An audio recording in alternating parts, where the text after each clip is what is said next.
زندہ باد یا حسین، زندہ باد۔ ایسی مزید ویڈیوز دیکھنے کے لیے ہمارے چینل کو سبسکرائب کریں اور بیل آئیکن پر کلک کریں۔ جزاک اللہ ڈاکٹر صاحب، سبحان اللہ۔ وقت تقریباً کل کا ہی ہو گیا ہے مولانا کے لیے۔ سلوات پڑھیے محمد والا۔ نظر صاحب اگر اجازت ہو چاہے اس کو پڑھ دو۔ بسم اللہ۔ آنسو کے حوالے سے دیکھیے تمام حضرات نے یہ کرنا سی کوشش ہے، شاید کوئی بات ہو گئی ہے کہ وادی چشم سے نکلے جو غم سرور میں، وادی چشم سے نکلے جو غم سرور میں، مثل یاقوت یمن بن گئے میرے آنسو۔ وادی چشم سے، ایک شعر اپنے لیے ایک آپ کے لیے پڑھ رہا ہوں کہ وادی چشم سے نکلے جو غم سرور میں، مثل یاقوت یمن بن گئے میرے آنسو۔ اور کیا چاہیے تجھ کو اے عزادار حسین، لے گئی فاطمہ رومال میں تیرے آنسو۔ اور کیا چاہیے تجھ کو اے عزادار حسین، لے گئی فاطمہ رومال میں تیرے آنسو۔ آئیے حضرات حرف التماس لے کر چلتے ہیں بارگاہ عالی جناب حجت الاسلام والمسلمین خطیب اہل بیت عالی جناب مولانا حافظ محمد رضا صاحب کی خدمت میں وہ تشریف لائیں۔ آپ حضرات کو آواز بلند نعرے صلوات پڑھیں۔ محمد رحم اللہ من قرأ السورة المباركة الفاتحة۔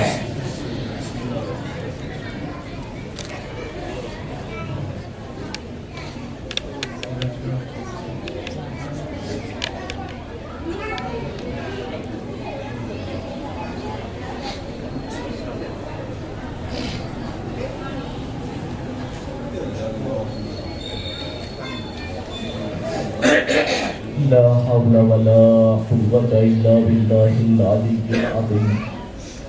أعوذ بالله من الشيطان الرجيم، بسم الله الرحمن الرحيم۔ الحمد لله رب العالمين، الحمد لله الذي لا يبلغ منهته القائلون ولا يحصي نعمه العابدون ولا يؤدي حقه المجتهدون، الذي لا يدركه بعد الحمام ولا يناله عاصف، الذي ليس لصفته حد محدود ولا نعت موجود ولا وقت معدود ولا أجل ممدود، فطر الخلائق بقدرته ونشر الرياح برحمته وابتدى بالسحور ميدان عربه۔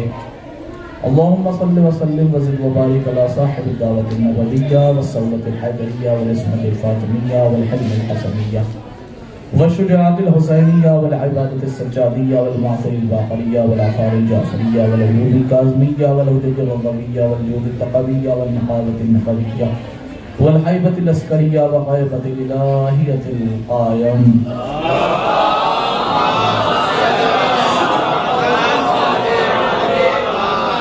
اللهم صل على مولانا علي بن موسى المرتضى الإمام التقي النقي وحجتك على من فوق الأرض ومن تحت الثرى الصديق الشهيد صلاة كثيرة دامة زاكية متواصلة متواترة مترادفة كأفضل ما صليت على أحد من أوليائك، أما بعد، قال الله تبارك وتعالى في القرآن المجيد، بسم الله الرحمن الرحيم، وفي أموالهم حق للسائل والمحروم صلاة محمد۔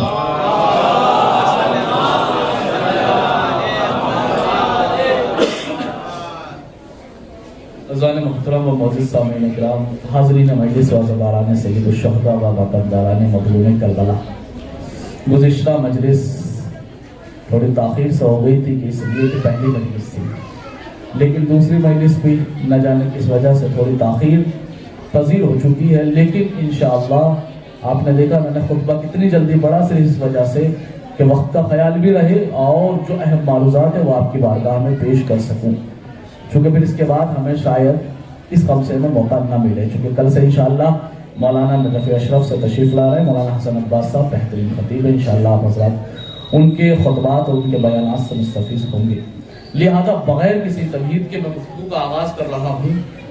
دیکھیے آج کی گفتگو جو ہے وہ بہت اہم گفتگو ہے اور پوری قرآنی گفتگو ہے، اور انشاءاللہ آپ حضرات کچھ لے کر جائیے گا، بس آپ اپنی آمادگی کا جیسے آپ نے کل ثبوت دیا تھا، ایک ثبوت دیتے ہوئے باواد بلند صلوات پڑھنے والا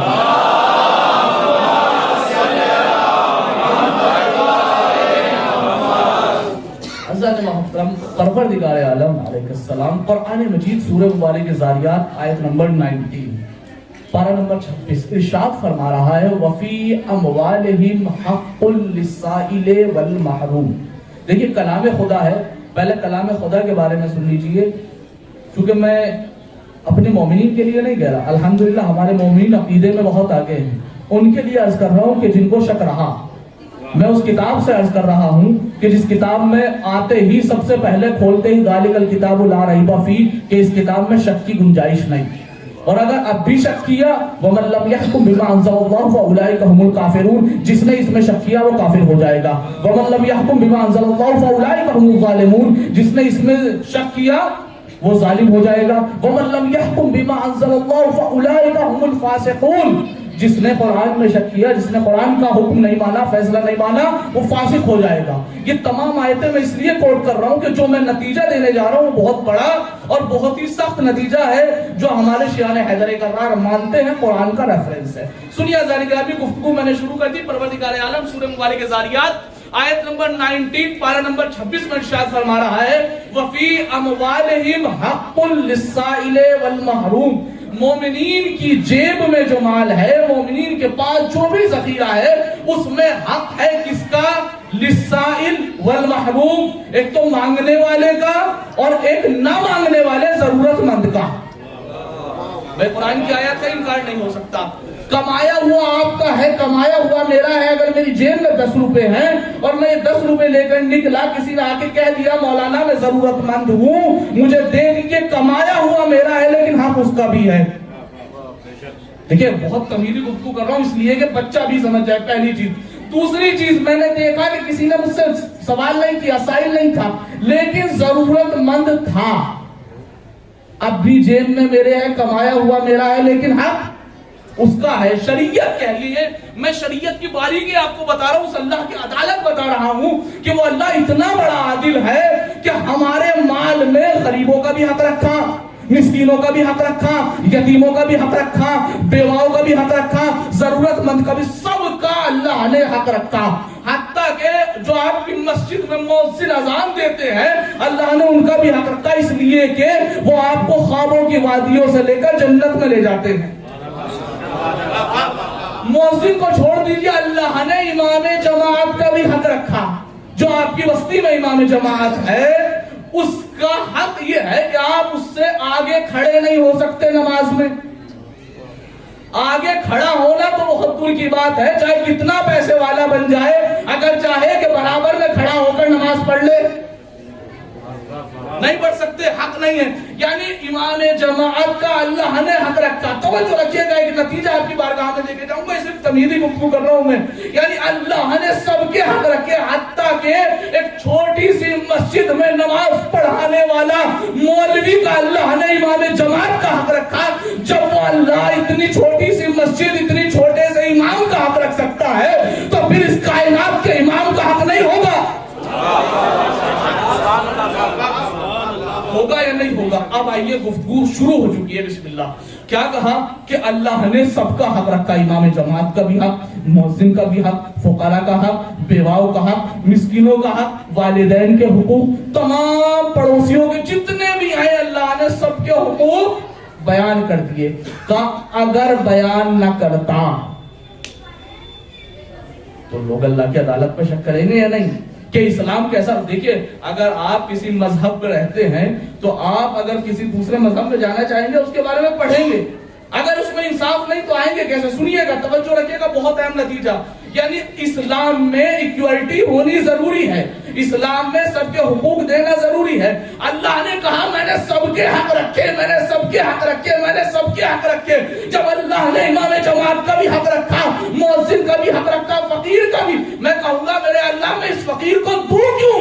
اس سے میرا رشتہ کیا ہے؟ کا رشتہ بھلے ہی نہ ہو لیکن حق اس کا ہے۔ ارے وہ اللہ جب اتنا بڑا عادل ہے جس کا مجھ سے کوئی رشتہ نہیں، اللہ جب اس کا حق رکھا ہے تو اللہ نے اس نبی کی بیٹی کا حق کیوں نہ رکھا ہوگا جس سے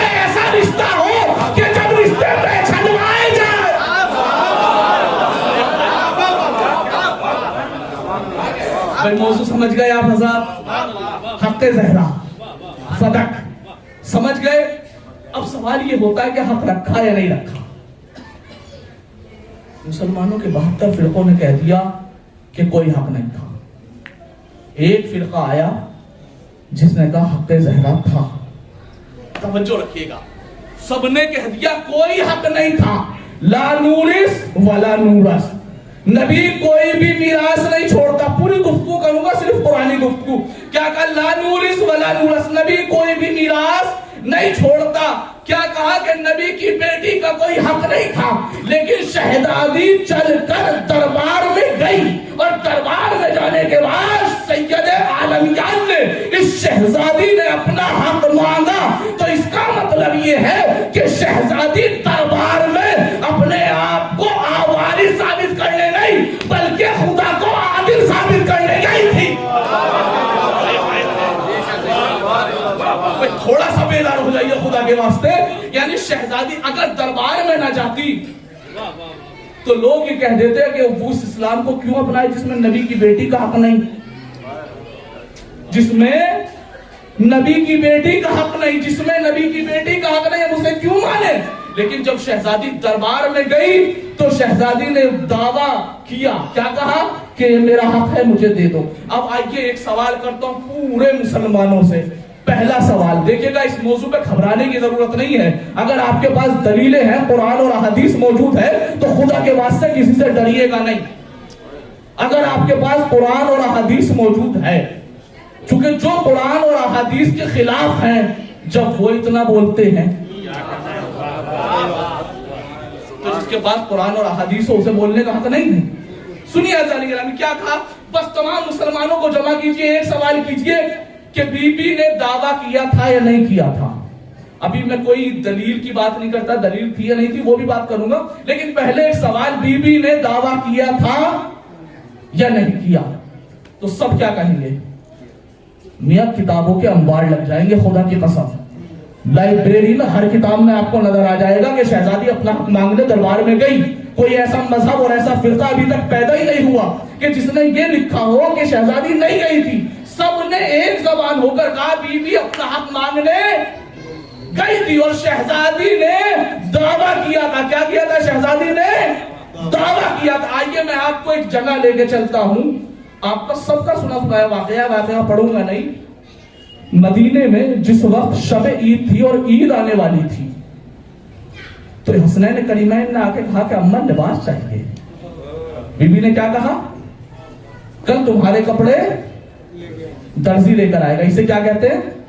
وعدہ, انگلش میں پرومس. شہزادی نے وعدہ کیا اپنے بچوں سے, شہزادی نے اپنے بچوں سے وعدہ کیا کل تمہارے کپڑے درزی لے کر آئے گا. ادھر بی بی نے دعویٰ کیا کہ فتح میرا ہے, ادھر بی بی نے وعدہ کیا. ہوا کیا؟ کل اللہ نے فرشتے کو کیا بنا کے بھیجا؟ انا خیاط الحسنین, اللہ نے فرشتے کو درزی بنا کر بھیج دیا. ارے مسلمانوں سمجھو, جس بی بی کا وعدہ اتنا سچا ہو اس کا دعویٰ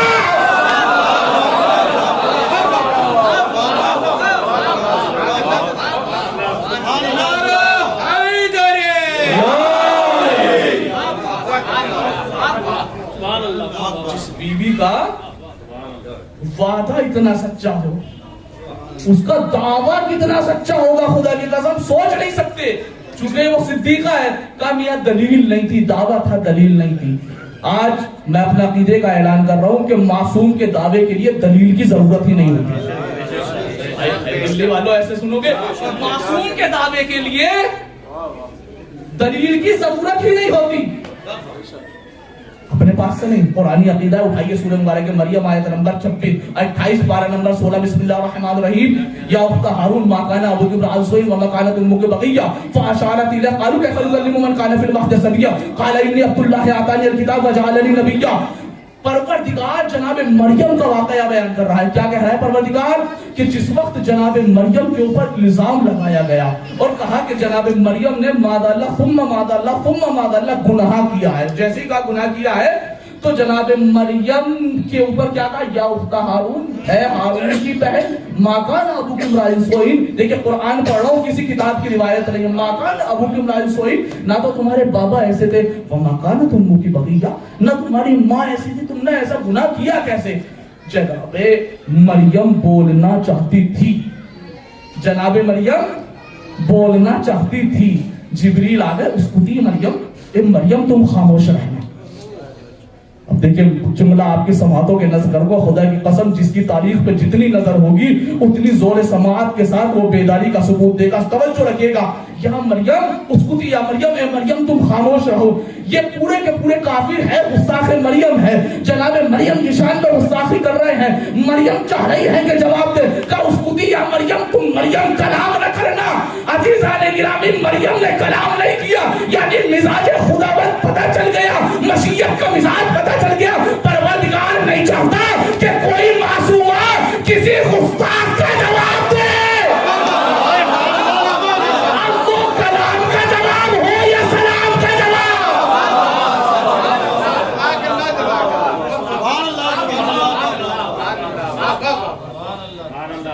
اور نہیں چاہتا کوئی معصومہ کسی گستاخ کا جواب. اس کو دیا مریم، فاشارت الیہ، جناب مریم نے اشارہ کر دیا. کس کی طرف؟ جناب عیسیٰ کی طرف. تو کیا کہا پوری قوم نے معلوم ہے آپ کو؟ کیف نکلم من کان فی المہد صبیا. کہنے لگے ہم اس سے کیسے بات کریں کہ جو ابھی گہوارے میں ہے. ہم اس سے کیسے بات کریں جو ابھی گہوارے میں ہے. ہم اس سے کیسے بات کریں جو ابھی گہوارے میں ہے. جملہ آپ کے سماعتوں میں نظر. ہم اس سے کیسے بات کریں، ہم اس سے کیسے بات کریں. یہ نہیں کہہ رہے یہ ہم سے کیسے بات کریں.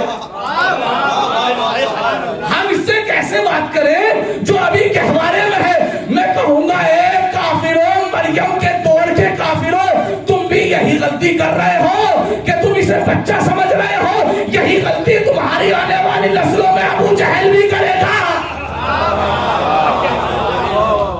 من کان فی المہد صبیا، جیسے کہا اصل مقصد مت بھول جائیے گا، معصوم کا دعویٰ دلیل کا محتاج نہیں ہوتا. یہ اصل ریفرنس ہے. کیا کہا؟ قال انی عبداللہ.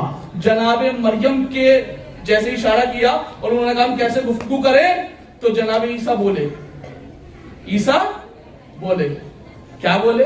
انی عبداللہ، میں اللہ کا بندہ. آتانی الکتاب، میں کتاب لے کر آیا. وجعلنی نبیہ، اور مجھے نبی بنا کر بھیجا گیا. مریم ہے، مریم کی آغوش میں عیسیٰ ہے. عیسیٰ کی زبان پہ تین دعوے. پہلا دعویٰ میں اللہ کا بندہ. دوسرا دعویٰ میں کتاب لے کر آیا. تیسرا دعویٰ میں نبی بنا کر بھیجا گیا. خدا کی قسم پوری تفسیر چھان ڈالی میں نے، جتنی میری پہنچ تھی، جتنی میری رسائی تھی. مجھے کہیں بھی یہ نہیں ملا کہ کوئی کافر اٹھا ہو اور اٹھنے کے بعد کہا ہو اگر کتاب لے کر آئے ہو تو پڑھ کر سناؤ، نبی بن کر آئے ہو تو معجزہ دکھاؤ. سب نے مان لیا. ارے مریم کے بیٹے کا دعویٰ بغیر دلیل کے مان لیا جائے اور محمد کی بیٹی کا دعویٰ.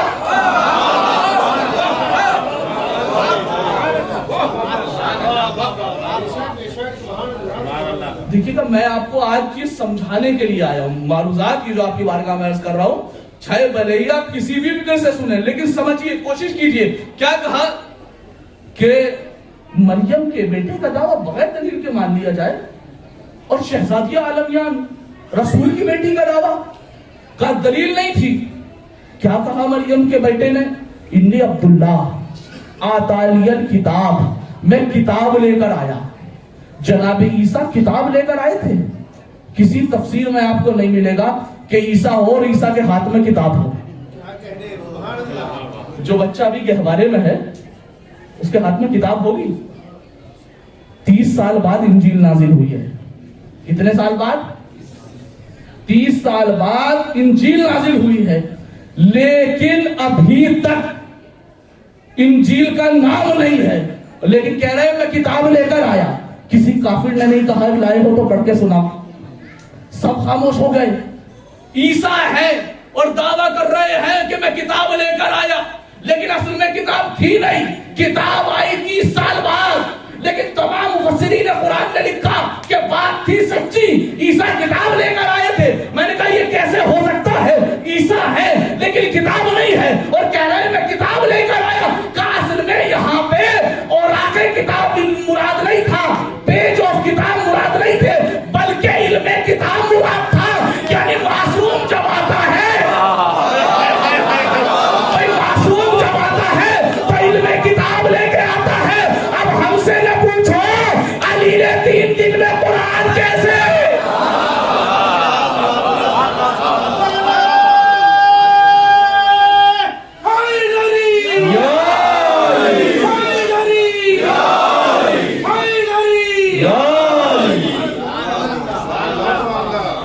معصوم جب آتا ہے تو علم کتاب لے کر آتا ہے۔ کیا کہا؟ وَجَعَلَنِي نَبِيًّا، مجھے نبی بنا کر بھیجا گیا۔ عزیزان گرامی، بحث کس کے اوپر تھی؟ بحث تھی کہ معصوم کا دعویٰ دلیل کا محتاج نہیں ہوتا۔ جناب مریم کے بیٹے نے دعویٰ کیا، کسی نے دلیل نہیں مانگی۔ لیکن یہاں پہ ایک سوال یہ ہوتا ہے، کس کی عصمت پہ حرف آیا تھا؟ جناب مریم کی۔ اور عیسیٰ کیا کہہ رہے ہیں؟ میں اللہ کا بیٹا، میں اللہ کا بندہ، استغفر اللہ، میں اللہ کا بندہ، میں کتاب لے کر آیا، میں نبی بنا کر بھیجا گیا۔ اپنے قصیدے پڑھ رہے ہیں۔ سوال کس کے اوپر تھا؟ مریم کے اوپر۔ عیسیٰ کس کی مدح خوانی کر رہے ہیں؟ اپنی۔ کچھ سمجھ میں آیا؟ بڑے بھولے ہیں میرے بھی سامعین، میں فدق تک لے کے جانا چاہ رہا ہوں۔ سنیے عزیزان گرامی، کیا کہا کہ میں اللہ کا بندہ، میں کتاب لے کر آیا، مجھے نبی بنا کر بھیجا گیا۔ بے گناہی ثابت کرنی تھی مریم کی، لیکن کیا کہہ رہے ہیں کہ میں نبی بن کر آیا۔ اس کا مطلب یہ ہے، تمام مفسرین قرآن کی کتابوں کو میں نے جب دیکھا تو انہوں نے لکھا یہاں پہ مراد یہ تھی، جب عیسیٰ نے کہہ دیا کہ میں نبی بن کر آیا تو واضح ہو گیا کہ جو نبی کی ماں ہوگی، جو معصوم کی ماں ہوگی، اس کے دعوے کے لیے دلیل کی ضرورت نہیں ہے۔ جو معصوم کی ماں ہوگی اس کے دعوے کے لیے دلیل کی ضرورت نہیں ہے۔ لفظوں کو بدلوں، جو ایک معصوم کی ماں ہو،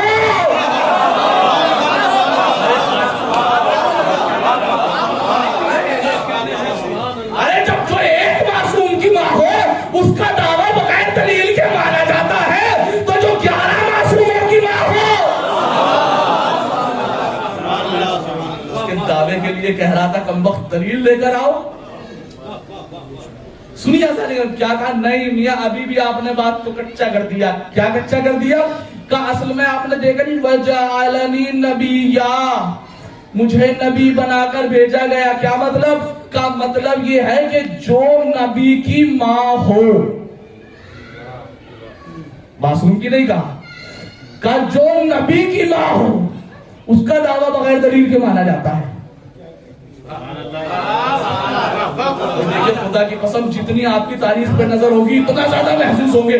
جو نبی کی ماں ہو، جو نبی کی ماں ہو، جو نبی کی ماں ہو، ارے جو نبی کی ماں ہو اس کا دعویٰ بغیر دلیل کے مان لیا جاتا ہے۔ جو عیسیٰ جیسے نبی کی ماں ہو اس کا دعویٰ بغیر دلیل کے مان لیا جائے۔ آج مجھے سمجھ میں آیا کہ نبی کیوں کہتے تھے فاطمہ اپنے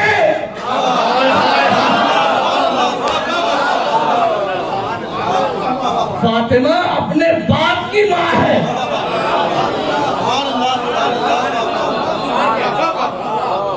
سمجھ رہے ہیں؟ جو نبی کی ماں ہو اس کا دعویٰ بغیر دلیل کے مان لیا جاتا ہے۔ نبی زندگی بھر کہتے رہے کہ فاطمہ ام ابیہا ہے۔ عزیزان گرامی، کیا سچ سچ آپس میں ٹکرا سکتا ہے؟ ہو سکتا ہے؟ ہو ہی نہیں سکتا۔ منطق جب پڑھائی جاتی ہے، جب لوجک پڑھائی جاتی ہے تو کہا جاتا ہے اجتماع نقیضین محال است، دو اپوزٹ چیز ایک ساتھ نہیں مل سکتی۔ کسی نے کہا کہ زہرا بھی صدیقہ تھی،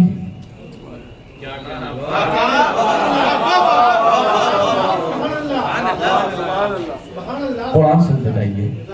جناب مریم کے لیے قرآن میں آئے وَأُمُّهُ صِدِّیقَہ, عیسیٰ کی ماں صدیقہ تھی. کیوں؟ کانا یاکلان الطعام, اس لیے کہ وہ کھانا کھایا کرتے تھے. یہ کون سی بات ہو گئی؟ جو کھانا کھائے وہ صدیقہ؟ کہا نہیں, تفسیر پڑھو, اس لیے کہ وہ جنت کا کھانا کھایا کرتے تھے. ارے بھیا, جو جنت کا کھانا کھائے قرآن نے اسے صدیقہ کہا ہے. جو جنت میں کھانا بھیجے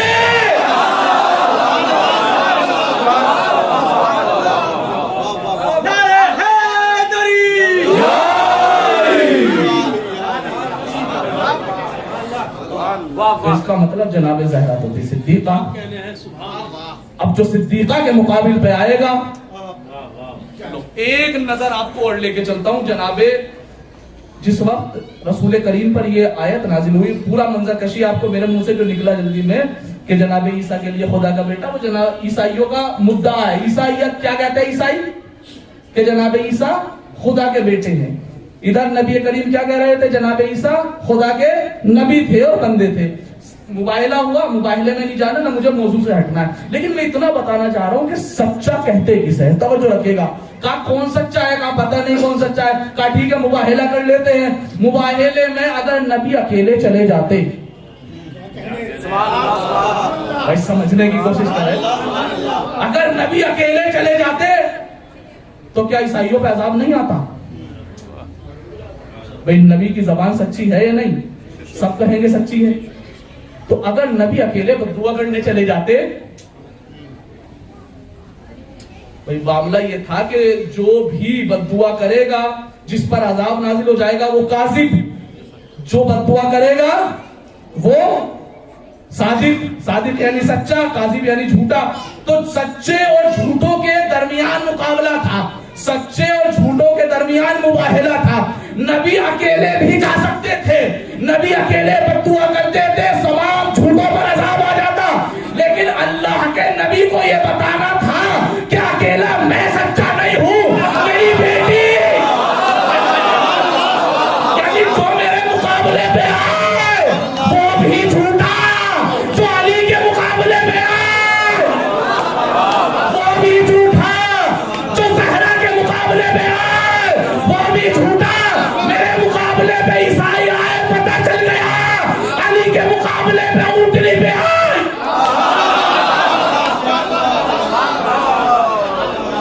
وہ بھی پتہ چل گیا. زہرا کے مقابلے پہ کوئی نہیں آیا, نہیں پتہ چل رہا تھا کہ زہرا کے دور میں جھوٹا کون.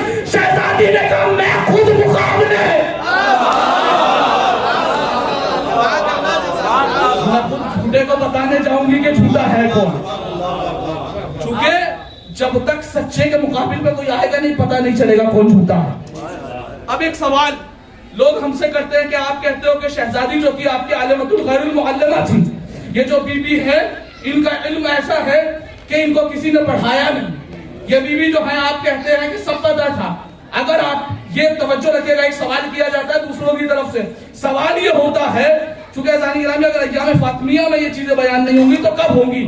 ایک سوال کیا جاتا ہے کہ یہ بتاؤ کہ جب تمہاری بیوی کو پتا تھا حق ملے گا نہیں تو گئی کیوں؟ میں سوال کیا جاتا ہے, یا تو تم یہ مان لو کہ تمہاری بیوی کو پتا نہیں تھا, معاذ اللہ ثم معاذ اللہ. اگر پتا تھا تو بیوی دربار میں گئی کیوں؟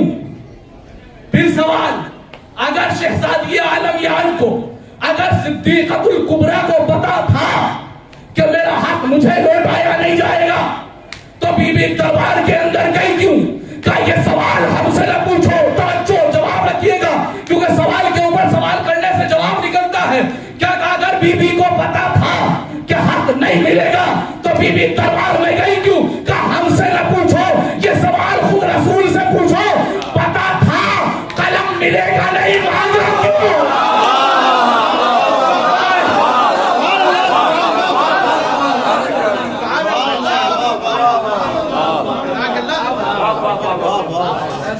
اگر پتا تھا حق ملے گا نہیں تو گئی کیوں؟ کہ رسول سے پوچھو.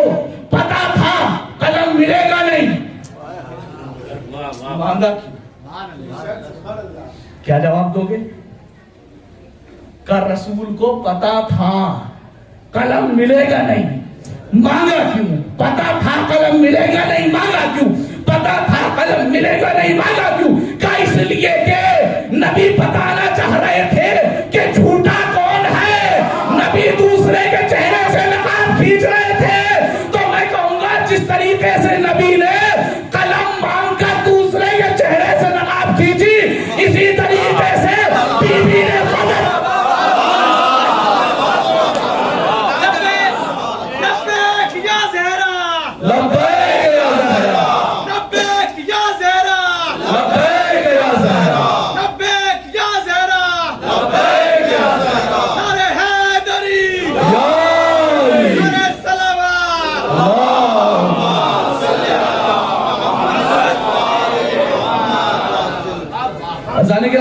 کوٹ کیجئے سورہ مبارک اسراء آیت نمبر 26، سورہ مبارک روم آیت نمبر 38، یہ تمام آیتیں گواہ ہیں کہ جس میں اللہ کے حبیب کو حکم ملا فاتی ذی القربى حقہ، اے رسول اپنی ذی القربى، اپنی سب سے قریب عورت کا حق دے دو۔ قرآن کی آیت ہے، کسی کی روایت نہیں ہے جو جھوٹا کہہ دیا جائے، قرآن کی آیت ہے، سورہ اسراء آیت نمبر 26، سورہ مبارک روم آیت نمبر 38۔ اللہ کہہ رہا ہے جیسے ہی حکم ملا کہ اپنی سب سے قریب تر عورت کو اس کا حق دے دو، جیسے ہی یہ کہا تو جبریل نازل ہوئے، نبی کریم کو اطلاع دی یہ حق فدق کی بات ہو رہی ہے، آپ فدق کو زہرا کو دے دیجئے۔ قرآن کی آیت ہے ہمارے پاس، ہم اپنی طرف سے کچھ نہیں کہتے، میں اسی لیے تو کہہ رہا ہوں جب آپ کے پاس آیتیں ہیں اور احادیثیں ہیں تو لہٰذا انہیں بیان کیجئے۔ ارے جب جھوٹا دربار سے بیٹھ کے جھوٹی اور کھڑی ہوئی حدیث سنا سکتا ہے تو سچا منبر رسول سے بھی نہیں بول سکتا۔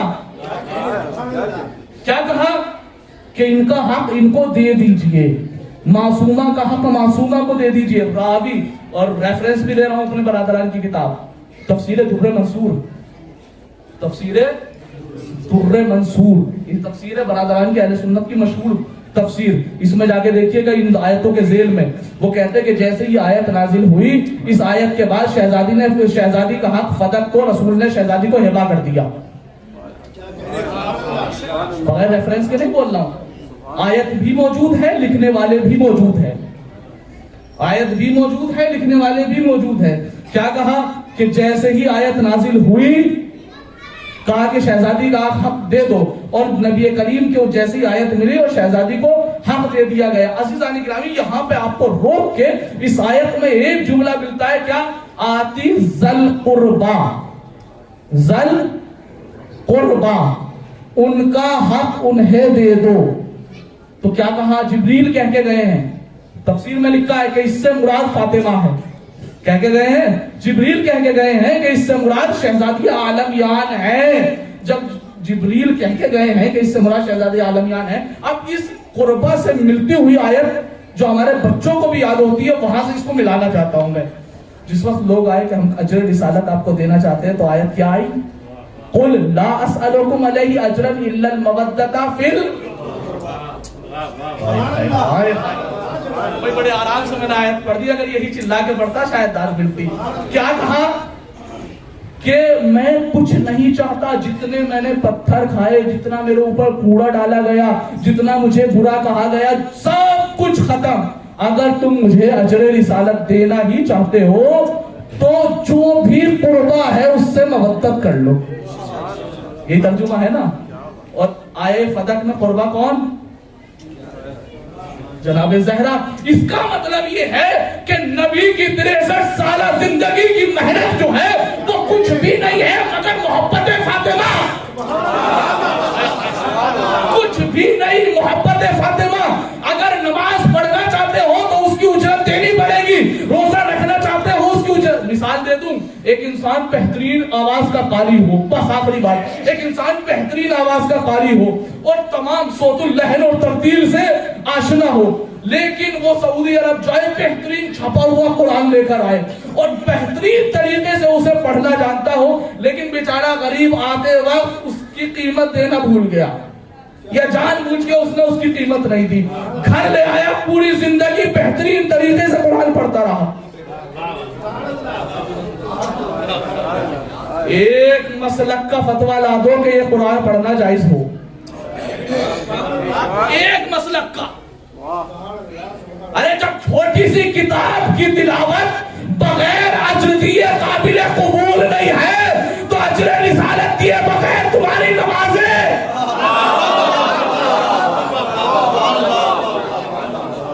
کم سے کم اتنا تو حق بنتا ہے کہ بیوی سے محبت کی جائے, کم سے کم اتنا حق بنتا ہے. عزیزان گرامی, اگر آپ شہزادی عالمیہ سے محبت نہیں کرتے نا تو یقین جانے کچھ بھی آپ کو حاصل نہیں ہوگا, اس لیے کہ یہ محبت اتنی عزیز ہے.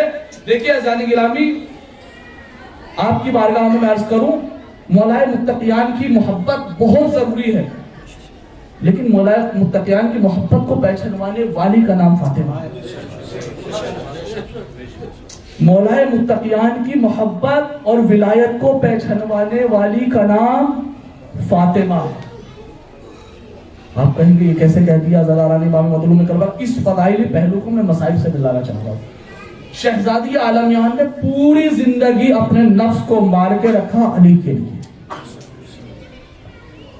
جس وقت جہاں سے میں نے کل مسائب چھوڑے تھے زلارانی امام مظلوم کربلا, مشرکین کہوں کافرین کہوں تو غلط نہیں ہوگا, جس وقت یہ منافقین آئے اور دروازے جناب زہرا میں آگ لگا دی اور چلتا ہوا دروازہ شہزادی کے شکم پہ گرا, اور میں نے کل روایت بیان کی تھی کہ شہزادی دروازے کے نیچے تھی, 35 یا 40 لوگ اس دروازے کے اوپر چل کے گئے. بڑی آرام سے آپ نے عزاداروں روایت, لیکن قیامت کی بات یہ ہے کہ جس وقت شہزادی کو غش سے افاقہ ہوا, بیوی ہوش میں آئی, تو شہزادی نے سب سے پہلے جناب امیر کا دامن پکڑ لیا کہ وہ بیوی ہے جو ولایت کی پیروی کر رہی ہے اور ولایت کو بچا رہی. شہزادی نے ایک ہاتھ سے اپنی پسلیوں کو سنبھالا, دوسرے ہاتھ سے مولائے متقیان کا دامن پکڑا, چونکہ وہ علی کے گلے میں رسی ڈال کر لے کر جا رہے تھے کہ علی کو جانے نہیں دوں گی. ایک ہاتھ سے ٹوٹی ہوئی پسلیاں, دوسرے ہاتھ سے علی کا دامن. عزاداروں نے تمام کوششیں کر چکے, شہزادی کا ہاتھ نہ کھلا. ارے اس ملعون بڑھا, اس نے ایک تازیانہ مارا.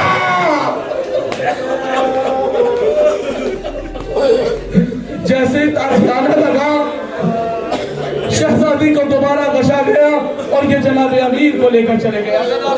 میں روایت پڑھنا چاہتا ہوں جو کتابوں میں اور مقاتل کی تمام معتبر کتابوں میں موجود ہے. جس وقت جناب زہرا علی ہو گئی اور شہزادی عالمیان نے ایک وصیت نامہ لکھنا شروع کیا. عزاداروں سنیں گے وصیتیں کیا کیا تھی. وصیت تھی جناب امیر کے لیے, سب سے پہلی وصیت, یا ابوالحسن, اے ابوالحسن, فاستمع کلامی فإنها ذالکا لا تستمع صوت فاطمہ ابدا. اے ابوالحسن, الیہ الیہ, ابوالحسن میرے قریب بیٹھ جاؤ, میری باتوں کو سن لو, اس لیے کہ ہذا وقت الرحیل والوداع, اب ہماری رخصت کا وقت قریب آ چکا ہے. یا ابوالحسن فاستمع کلامی, میری باتوں کو سنو, فإن بعد ذالک لا تستمع صوت فاطمہ ابدا. اس لیے کہ آج کے بعد آپ فاطمہ کی آواز کو نہ سنو گے. یا ابوالحسن غسلنی باللیل کفنی باللیل کفنی باللیل. یا ابوالحسن انی احب تلاوت القرآن. اے ابوالحسن مجھے رات میں دفن کرنا, مجھے رات میں غسل دینا, مجھے رات میں کفن پہنانا. انی احب تلاوت القرآن, مجھے قرآن کی تلاوت بہت پسند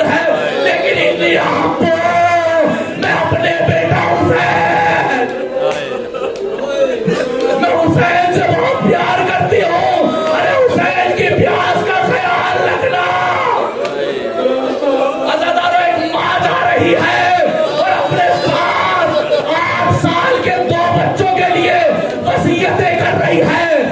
اے ابوالحسن کبھی بچوں کو کھڑکیاں نہ دینا. اے ابوالحسن میرے بچوں کا خاص خیال رکھنا. عزاداران امام مظلوم کربلا شہزادی عالم عال وصیتیں کر کر اس دنیا سے چلی گئی. میں تمام روایتیں چھوڑ کر قیامت تک روایت پڑھ رہا ہوں. عزاداروں جس وقت شہزادی اس دنیا سے چلی گئی مولا عزالتقیان نے وصیت کے مطابق غسل بھی دیا, کفن بھی پہنایا, جنازہ تیار کر لیا اور کہا سب آخری دیدار کو آ جاؤ. عزاداروں راوی کہتا ہے کہ جس وقت امام حسن آئے جملہ سنیں گے آپ. امام حسن نے جملہ کہا, کیا کہا؟ یا اماں کلمینی, اے اماں مجھ سے کلام کر لو. اے اماں قبل یتصدع روحی قلبی, اس لیے کہ میرے جسم سے میری روح نکل رہی ہے. عزاداروں جب حسین کو بلایا حسین نے ایک جملہ کہا, یا اماں کلمینی انا ابنک الحسین. اے اماں مجھ سے بات کرو, میں تمہارا غریب.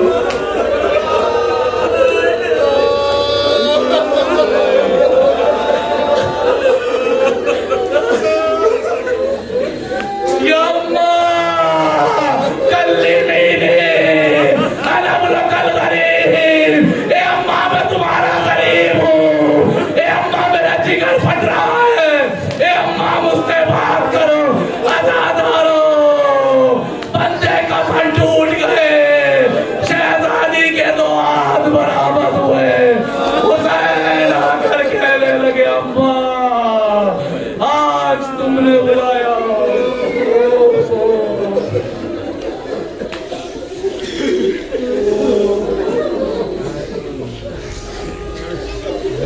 انا للہ و انا الیہ راجعون. رضا بقضائه وتسلیما لامره وسيعلم الذين ظلموا اي منقلب ينقلبون. بار الہ تجھے واسطہ محمد والے محمد کا ہمارے اس مختصر سے عبادت کو قبول فرما. میرے معبود تجھے واسطہ محمد والے محمد کا جناب زہرا کا واسطہ. پروردگار جن ماؤں کے بچے چھوٹے ہیں انہیں اپنے حفظ و امان میں فرما. میرے معبود تجھے واسطہ محمد والے محمد کا پروردگار جو بیمار ہیں صحت کاملہ اور عاجلہ عطا فرما.